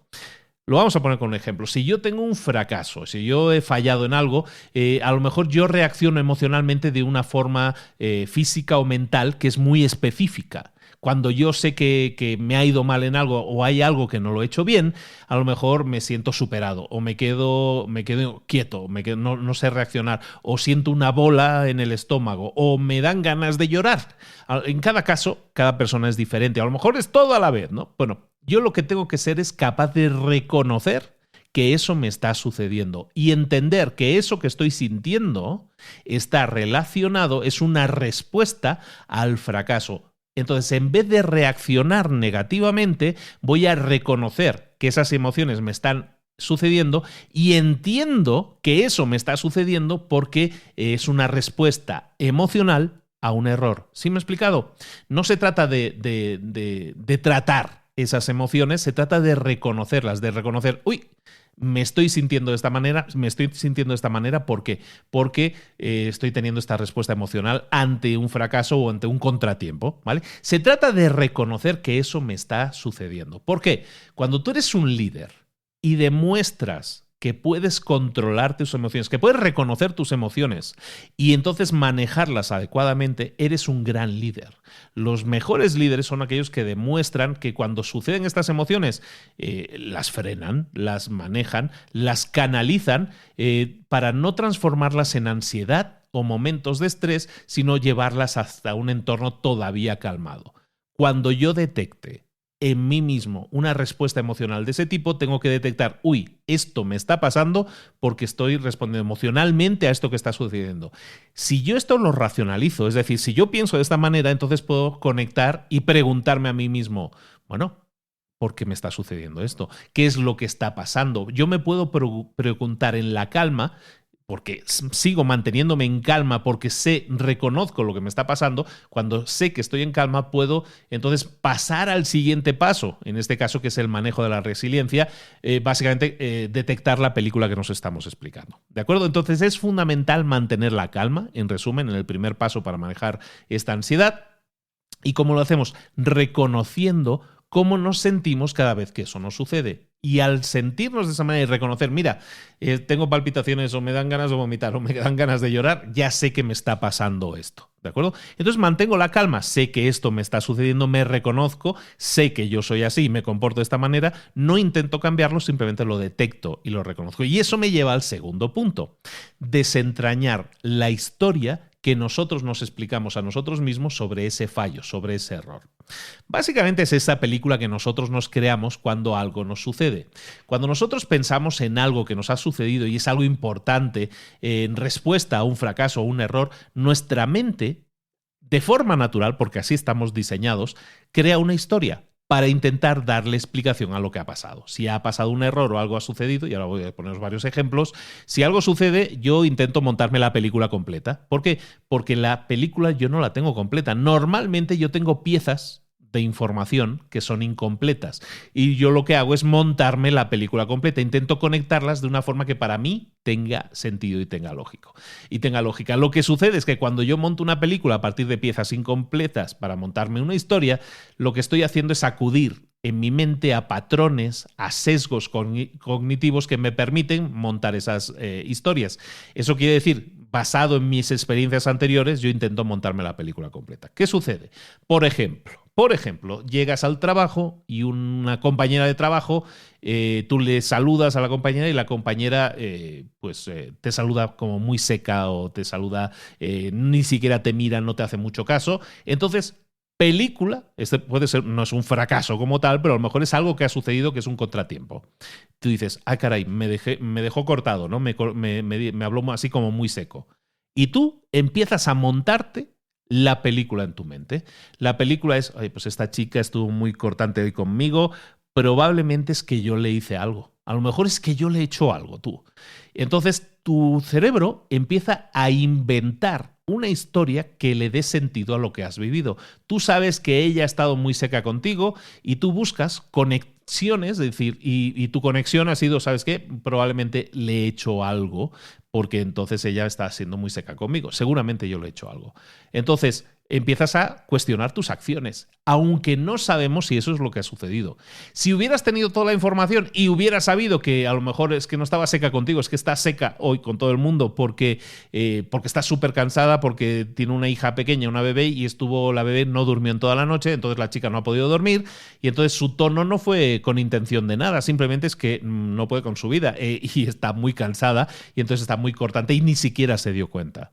Ahora sí tendríamos la información completa. Y entonces, aunque ella hubiera estado seca con nosotros, yo no me hubiera montado la película de, mira, ha estado seca conmigo porque seguramente algo malo le he hecho. Estas historias, estas películas que nosotros nos montamos en la cabeza, normalmente tienden siempre a ser el peor escenario posible. Siempre que nosotros nos montemos una película, siempre, como decimos, ¿no? Estamos programados para el piensa mal y acertarás, ¿no? Imagínate que tu jefe, otro ejemplo, tu jefe te envía un mail y te dice, tenemos que hablar. Y no dice nada más. Tú inmediatamente empiezas a darle vueltas. Uy, algo he hecho. Seguramente me va a echar una bronca, a lo mejor me quiere despedir, a lo mejor quiere hablar conmigo porque el puesto de trabajo que yo había postulado resulta que no me lo van a dar. Vamos, me monto la peor película posible, ¿sí o no? Cuando alguien te dice tenemos que hablar, piensas inmediatamente sudor frío, ¿no? Y resulta que a lo mejor tu jefe quería hablar contigo, efectivamente, pero quería hablar contigo porque tú hay un nuevo empleado en la empresa, está bajo tu equipo y pues quería comentar contigo sobre cómo se está desempeñando esa persona. Es algo totalmente diferente, pero claro, como tú no tenías toda la información, la película que te has montado, que es normalmente el peor escenario posible, es la película que tú te montas. ¿De acuerdo? Entonces, ¿cómo podemos, esto en el libro lo llaman como un primer borrador malo, ¿no? Es como si fuera una película, es el primer guión que tú montas de una película y es el malo, ¿no? Es la primera parte, la primera idea que te viene de esta historia, que es la que monta tu cerebro, es la película que se monta tu cerebro, normalmente es una historia mala, mejorable, digamos así, ¿no? Entonces, ¿cómo podemos manejar esto para entendernos a nosotros mismos y mejorar nuestra respuesta ante estas situaciones? Lo primero que tenemos que hacer es preguntarnos si la historia que nos estamos montando, la película que nos estamos montando, puede que haya sido creada y sesgada a través de nuestros propios sesgos y a través de nuestras propias inseguridades. Deberíamos preguntarnos, por lo tanto, cada vez que nos estemos montando estas películas, punto 1, pregunta número 1, ¿qué es lo que sabes sobre ti mismo? ¿Qué es lo que conoces de ti en esa situación? ¿Qué es algo que tú hayas hecho, acciones que puedas hacer? ¿Qué es lo que sabes de ti en ese momento? ¿Y qué es lo que estás imaginando? Es decir, de la situación que está sucediendo, hay cosas que dependen de ti, cosas que no. De todo lo que depende de ti, que son tus acciones, tus pensamientos y todo eso, ¿qué sabes realmente y qué cosas estás imaginando? ¿Qué cosas sabes con seguridad? Son hechos y qué cosas estás imaginando. Eso es lo primero que te vas a preguntar. Lo segundo que te vas a preguntar es ¿qué es lo que sabes de la otra persona? ¿Qué es lo que sabes con claridad? ¿Qué es lo que sabes que son hechos seguros y qué es lo que son asunciones, cosas que tú estás asumiendo sobre la otra persona? Y entonces pregúntate, ¿qué le debería preguntar a la otra persona para clarificar, para aclarar esta situación? Lo tercero que te vas a preguntar es ¿qué es lo que sabes sobre tus emociones ocultas? Cuando tú reacciones de una manera determinada, como estos ejemplos que hemos visto antes, empieza a preguntarte, oye, ¿qué hay debajo de eso? ¿Cuál es el origen de esa reacción? ¿Qué hay bajo la superficie? ¿Cuál es la semilla de que yo me haya comportado de esa manera o haya pensado eso o haya pensado que el jefe me quiere despedir? ¿Qué es lo que hay debajo de eso? ¿Hay algún tipo de inseguridades que yo tenga? ¿Hay algún tipo de sesgos que estén contribuyendo a esa historia? Entonces, lo primero que vamos a hacer siempre que nos montemos una película es preguntarnos sobre nosotros mismos, sobre la otra persona y sobre nuestras emociones ocultas. Lo segundo que vamos a hacer es hablar sobre ese primer guión, sobre esa primera película que nos hemos montado, hablar con las otras personas, con los implicados en esta película, hablar con ellos para buscar cuáles son los agujeros que hay en nuestra lógica. En este punto es súper útil que utilices frases del tipo la película que yo me he montado, la historia que me estoy contando a mí mismo es bla, bla, bla. Es decir, este tipo de cosas básicamente encuadran lo que tú estás diciendo como algo que tú piensas pero que quieres contrastar con la otra persona. Esto te permite expresar tus sentimientos, la forma en que piensas y a la vez invitar a la otra persona que haga lo mismo, a que te explique su versión de la historia. ¿De acuerdo? Entonces, esto lo que busca es encontrar la verdad. Nosotros queremos encontrar la verdad. Entonces, ya sea que el error o el problema o el contratiempo sea imaginado o haya sido exagerado en la película que yo me he montado, lo que hacemos es buscar problemas concretos que nosotros podamos solucionar. En vez de pensar en la película de la historia de que me quieren despedir o esta persona me ha contestado secamente porque yo le he hecho algo malo, en vez de eso, pues hablamos con esas personas para aclarar aquellos huecos, aquellos agujeros de guión que tenemos en nuestra historia, lo que son cosas que estamos asumiendo y que no son cosas que tengamos claras o que sean reales. Por ejemplo, tú sugieres en una reunión, sugieres una idea y te das cuenta de que dos compañeras tuyas, antes de contestar sobre la idea que tú estás proponiendo, se miran entre ellas y entonces rechazan tu idea. Entonces tú te montas inmediatamente una película en tu mente diciendo, uy, estas dos están hablando de mí a mis espaldas. Seguro que están pensando que mis ideas son tontas. Seguro que están diciendo que lo que yo estoy diciendo es hacerles perder el tiempo en este tipo de reuniones. Todo eso es una película que yo me acabo de montar. ¿Por qué? Porque ellas dijeron que no a mi idea, pero antes de hacerlo se miraron entre ellas, ¿no? Como que estaban en acuerdo. Entonces, después de la reunión, esa es la película que yo me he montado. Entonces, yo entiendo que eso es una película incompleta, entonces voy a reunirme con ellas. Entonces, o con una de ellas. Y me reúno con ellas o le digo, oye, tienes un momento, mira, cuando propuse la idea que estaba diciendo, vi que cruzaste miradas con esta otra persona y luego me dijiste que no. La historia que yo me estoy montando, o la película que yo me estoy montando, es que a lo mejor vosotras habéis estado discutiendo mis ideas antes o las cosas que yo propongo y a lo mejor en mi mente yo estoy pensando que a lo mejor lo que yo os propongo no os gusta nunca o creéis que no vale la pena. Automáticamente estoy provocando a esa persona para decirle su versión, para que me diga su versión de la historia. Y su respuesta solo puede ser una u otra. Solo hay dos opciones posibles. La primera opción es que me diga, no, No, para nada. Eso es una película que te has montado. Básicamente es que nosotras estábamos trabajando en una idea muy parecida y la estábamos guardando porque todavía la estamos desarrollando y la queremos llevar un poco más a la práctica. Solo estábamos asegurándonos de que antes de darle visto bueno a tu idea, pues teníamos que ver si estaba alineada con lo que nosotros queremos también aportar en la empresa. Entonces, básicamente, te están diciendo nada. Eso que estás pensando era una película y la verdad nos miramos entre nosotros porque coincidió que tu idea es muy parecida a la nuestra. Punto uno. Esto es más normal. Esto es, de hecho, lo que probablemente va a pasar en la mayoría de situaciones. Pero pongamos la otra opción. Pongamos que tú te plantas delante de esa persona y dices, oye, os habéis mirado entre vosotras, me ha parecido que a lo mejor es que mis ideas nunca os han gustado. Y a lo mejor ella te dice, pues tienes razón. La opción B es que te diga, tienes razón, no nos gustan tus ideas o pensamos que lo que aportas no es suficiente o siempre son ideas que ya hemos visto antes o que ya habíamos descartado antes. Entonces, esa respuesta honesta a lo mejor te duele. Bueno, probablemente al principio sientas ahí como un pinchacito en el corazón, ¿no? Pero eso básicamente lo que abre es la oportunidad de tener un debate honesto sobre lo que esa persona está pensando sobre ti o sobre lo que tú crees. Porque a lo mejor esa persona también se está explicando una historia, una película a sí mismo. Entonces te das cuenta que simplemente por hablar honestamente y decir, ¿sabes qué? Creo o me ha parecido o pienso que, o la película que me estoy montando, la historia que me he construido sobre esa reacción es esta, lo que estoy es provocando que esa otra persona se comunique con nosotros. Entonces, de esta manera estoy desarrollando una habilidad fundamental en todo esto, que es la resiliencia ante el fracaso, que es algo que tenemos que trabajar, que nadie viene programado de serie con esto, que es algo que tenemos que empezar a manejar.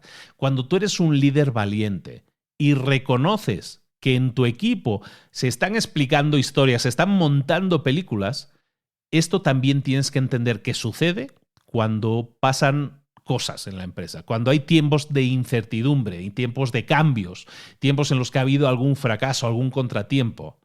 Cuando has pasado por alguna de estas etapas, si eres un líder valiente, tienes que reconocer que ese tipo de películas se van a crear en la mente de los empleados.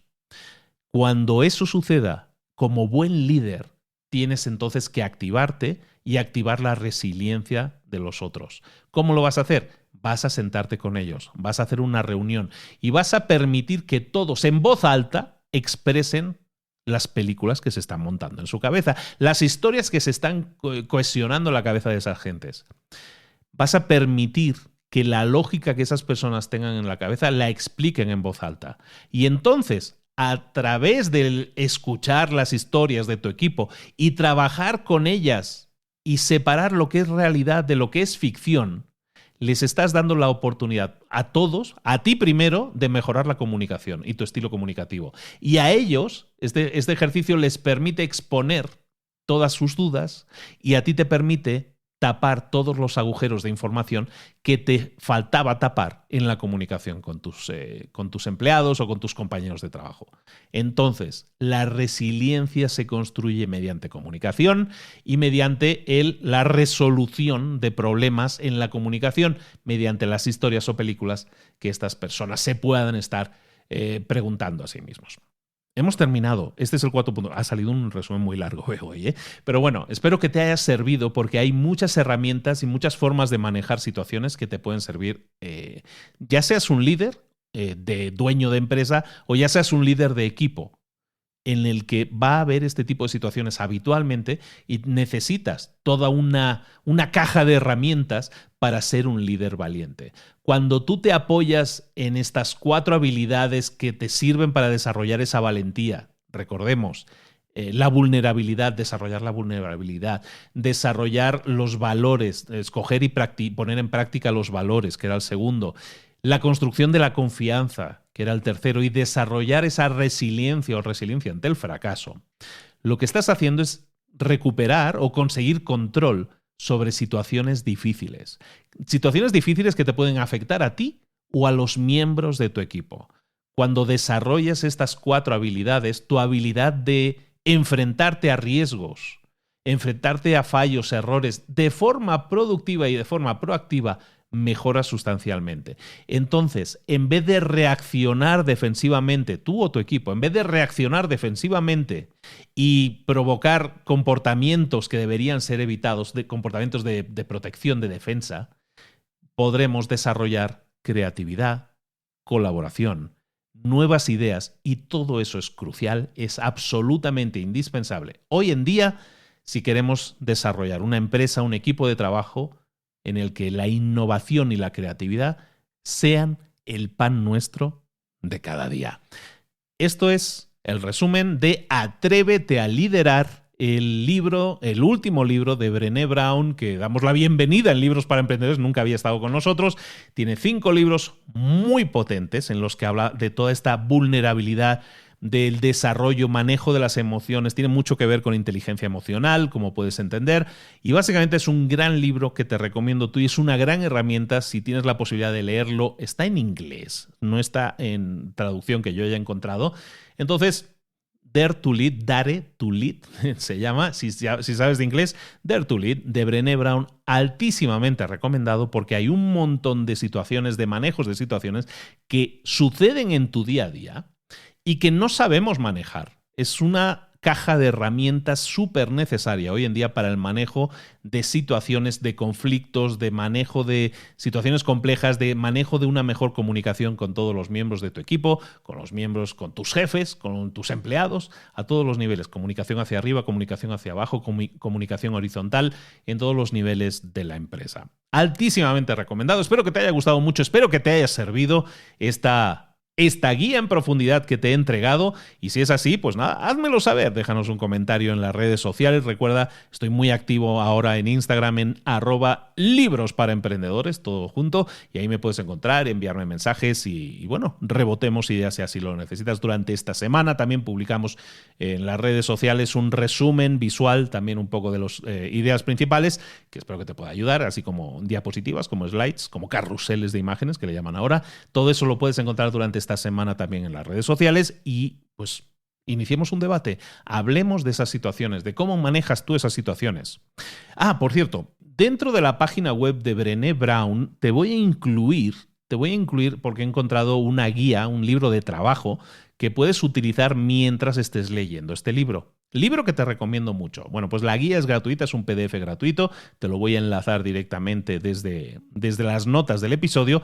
En esta guía, en este libro de trabajo, es un libro de trabajo en que te plantea toda una serie de preguntas que puedes ir contestando para que en tu caso concreto puedas ver en qué estás fallando y en qué puedes mejorar. Ese es un libro gratuito, es un libro de trabajo gratuito para leer o para trabajarlo en paralelo con la lectura de este libro, que es altísimamente recomendado. También, si no quieres pegarte la lectura del libro, recuerda, todos los conocimientos de Brené Brown, tiene unas charlas TED altísimamente recomendadas, una de las más vistas de toda la historia.